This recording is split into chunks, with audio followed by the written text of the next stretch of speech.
Alistair, great to see you. Obviously, the day after the night before. So let's start there before we go into other things.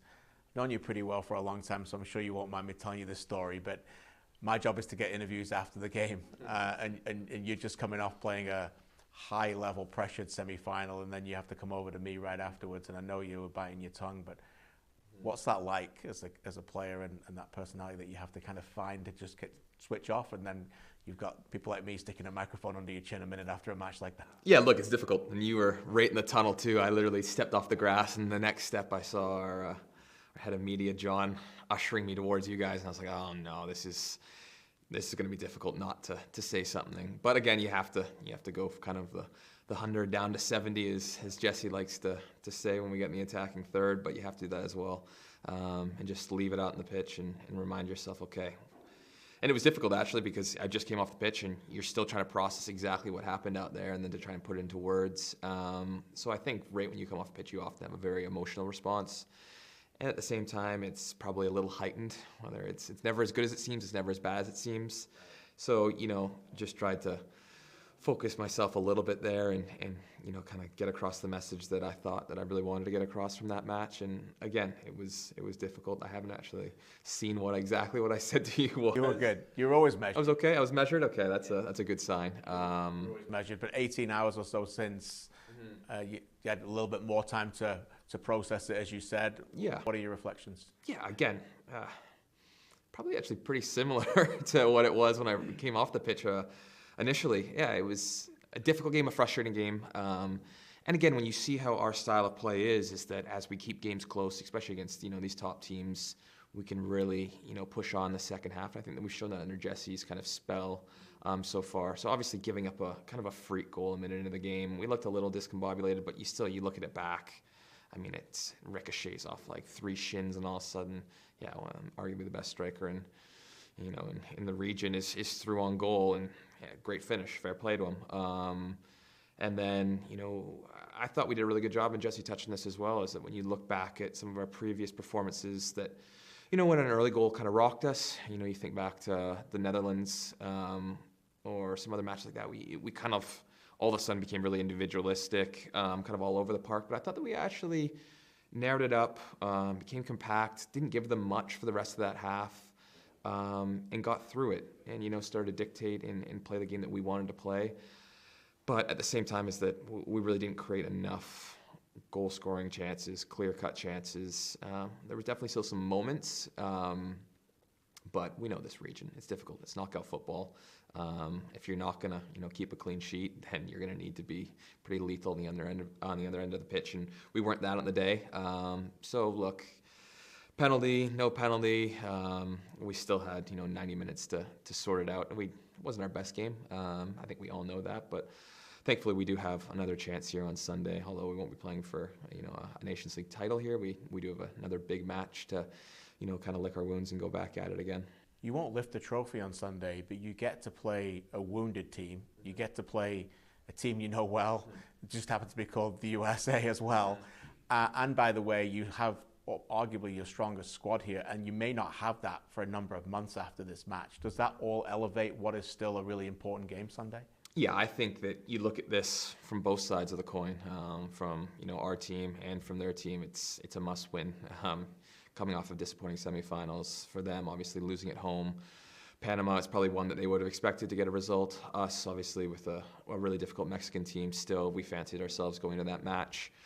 I think a lot of people, ourselves included, were hoping that it would be probably a Canada-US final. It's not that. We're still going to match up against them, so it'll be a good match, obviously, with everything that's going on. And in the world, it's something that's definitely been on the agenda and on our minds. But look, it's exactly as you said, it's 2 teams that are desperate for a win, desperate to prove that they are on the right track going into a very big and important calendar year coming up here. We're 2 of the host nations for this 2026 World Cup, and you want to try and find as much positive momentum as possible, because there are only so many windows left, so many big matches you can have left before you get into the big one. So look, this is going to be a heated game. We're expecting, America's best, and I know that the manager's probably not going to be thrilled with their results, and we're not thrilled with ours. So it'll be a fiery one. I'm not sure it'll be as stop-start as the Mexico match was, but at the same time, is that we're rivals, and I bet you'll see that out there on the pitch again. You say rivals. You mentioned the political tension. You've been, as usual, unbelievably articulate on this topic a number of times, so I'm not going to get you to repeat many things that you say, but I want to ask you about, you actually have teammates at Celtic who play for this team. Yeah. So when you see them, do you just see them as individual players, or is it the fact that you see that USA logo and there is a little bit more of an edge? I mean, we always have a good, coming together with that kind of stuff back at the club, and it's always kind of something that's always brought up by the coaching staff over there as well. And again, they're also center backs, which is hilarious too. So we all kind of play on the back line together. But no, they're great guys. Trusty, unfortunately, tweaked his calf right before, so wasn't able to come out. But me and CCB, we get along really, really well. Actually, on the flight over together, we're sitting beside each other playing chess against each other the whole way over. So now he's like my best mate on the team. Actually, he fancied himself because I told him I hadn't played chess in like a decade. He's like, okay, yeah, we'll get this. And I actually put him into a little bit of a checkmate situation, so I'll take that. But no, look, there's obviously some extra needle, and there's obviously going to be bragging rights as well going back to the club, and we're on the same flight on the way back to Glasgow as well. So I'd like to have one up on him on that flight, because it is a long flight, 12 hours back to London before going up to Glasgow. So yeah, it's a big match. We all know the rivalry, what it is, what it means. We also all know what the geopolitical situation is currently between our two countries. He stays out of it a bit more, being more of a British American, but he knows, what it means to us Canadian people as well. And I think that's been really good as well about the American guys, is that so many of them have been really understanding about this situation, and they don't necessarily agree with exactly how, their leadership has put, their countries, our country and their country in this situation. So I think that there is a great understanding, and they also understand that how much this game probably means to us, not only as a team, but also as a country of people. So, no, look, I think that we're both excited for, ideally a great match, two really, really strong teams that can play some pretty exciting and attacking football at a great venue. So, yeah, no, we're both looking forward to that. We talked a little bit after our matches last night, so we're both looking forward to that Sunday one. That's good. You beat them in September. First time since 1957 in an away match. Is there an element that because you got the momentum there that you want to keep it? And I know Pochettino wasn't really coaching. I know you went off injured in that first half of that game, but it wasn't a 2-1 game. Like, you completely outplayed them in that. Is there an element to that you feel like you've got a little bit of momentum that you don't want to give back to them? Yeah, I think that was a great window in terms of, the result that we got. Obviously, it was our first win on American soil against them, and it was something crazy number of years. Is that what it was? Yeah, 1957. I mean, that, and then you go in a combative match against Mexico with that 0-0 draw. So I looked at that, and obviously we built on that. Again, that was the U.S.'s first time really kind of seeing what we looked like now under Jesse. So I think they'll have learned from that. We know their player pool really well. They know ours. So there's not too many surprises there. We're expecting them to want to have a bounce back after that performance, because you are right. I mean, I thought we were really good on the day in terms of what we did to nullify them. And we played, something that they probably weren't expecting. They hadn't really seen what that Jesse Marsch kind of Red Bull, full octane kind of system really looks like and feels like to play against. So obviously we're expecting them to be more prepared for that. Poch wasn't there at the time. Now he is there. So there's going to be a bit of a feeling out period for us with them. But yeah, no, look, we want to build off of that. We do have some momentum. We've had some good results against some of the top teams, but you can see how quickly we can switch as well. When you look back at last night, we had a great result, I'd say, against Mexico earlier in the year, and then boom, when it comes to mattering, they showed up and got the results. So we understand that. It's, again, with how both teams kind of performed in the semifinals, I know that both teams are going to be looking for a big performance, a big result, so that you can lead into that summer with, your head held high. So yeah, we'll see, but I think it'll be a good match. I know you spend a lot of time talking to us about the team, that crest, this country. I want to ask you to talk about yourself for a minute. Are you in the best form of your life right now? When we watch you play, performing at the highest level in the Champions League, I message you sometimes about it, but honestly, we're just in awe and the fantastic performances that you're putting in week out. You can see it online and what Celtic fans are saying about you, but how confident are you feeling right now, and do you feel at your best? Yeah, it's been a great season for me. I don't think there's any doubt about that in terms of just the number of matches I've played, some of the matches at just the highest level when you're going up against, Fonzie and Bayern Munich, and seeing my team match up with them, it does bring a lot of pride to myself and my family back home, and realizing that, I do belong in that field with them. There's obviously been some ups and downs. It's not always perfect, but, I've done a good job, I think, as I've matured and gotten older, is that not to really get too caught up in the highs and the lows. It's just really try and keep it steady, as I touched on earlier, is it's not as good as you think and it's not as bad as you think.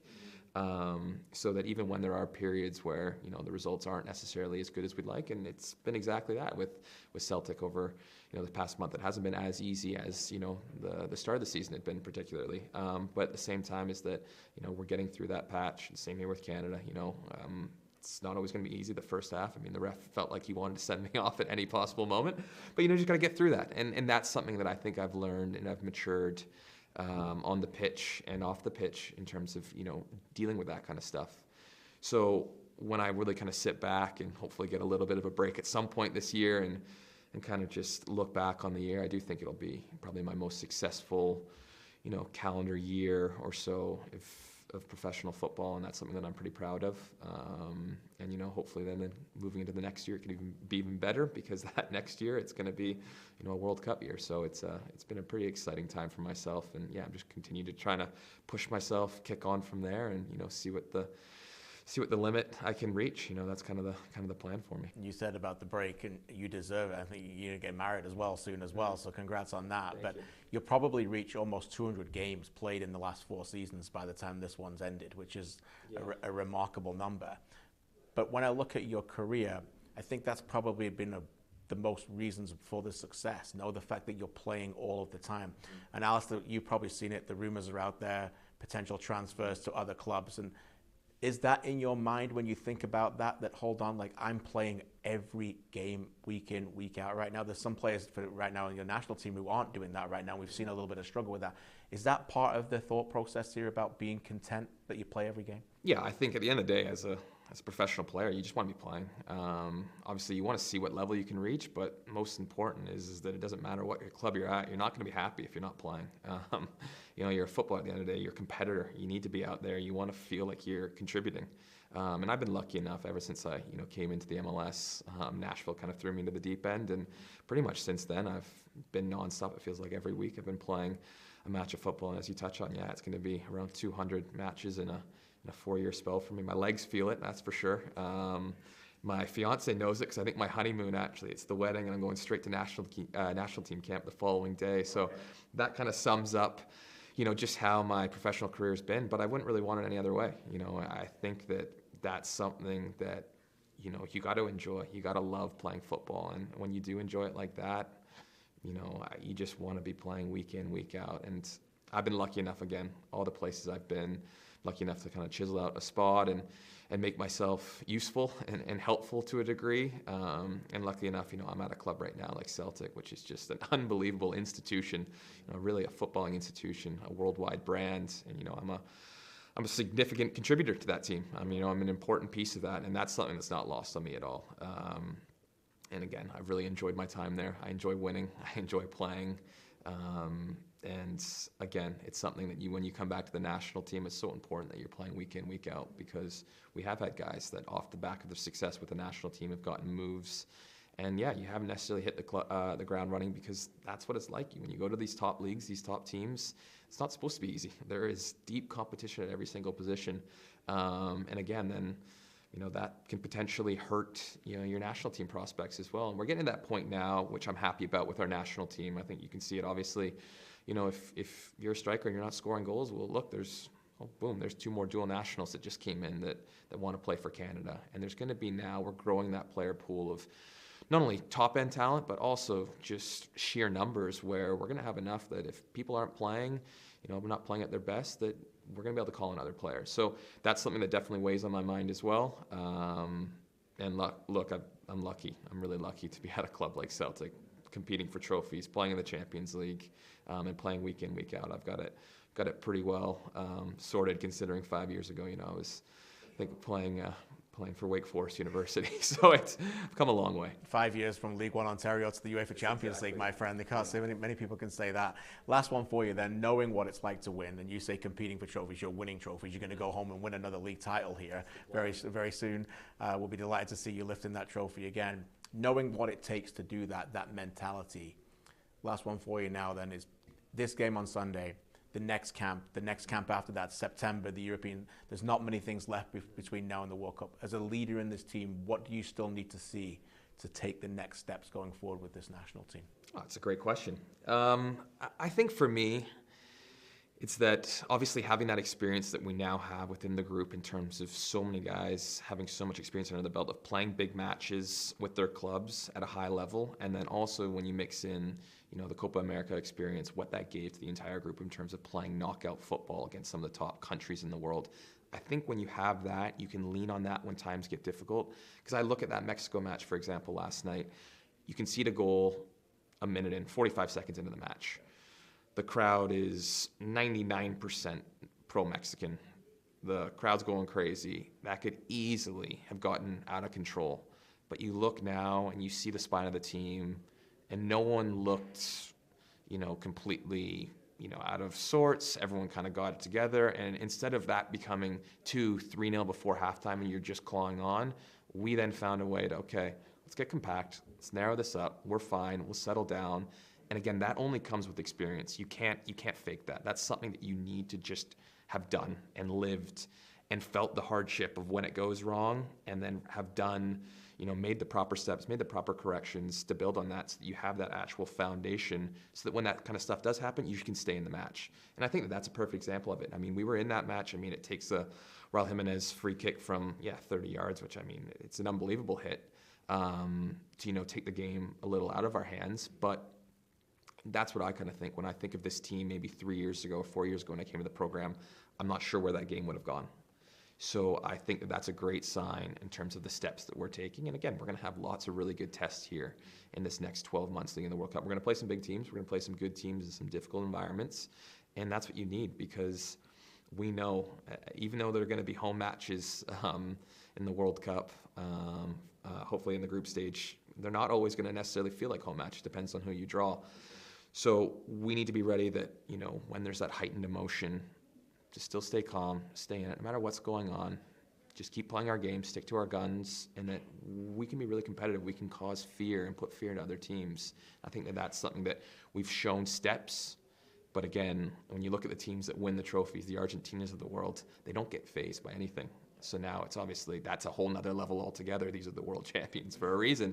But the closer and closer you can climb to get near them, that means you're doing the right thing. So I think that's the biggest progression I've seen. And if we can continue to take steps in that direction, I think that we can be a really dangerous team come 2026. Dangerous team. Great way to end it. You're a national treasure, my friend. Appreciate you. Thanks. Thanks. Good as always.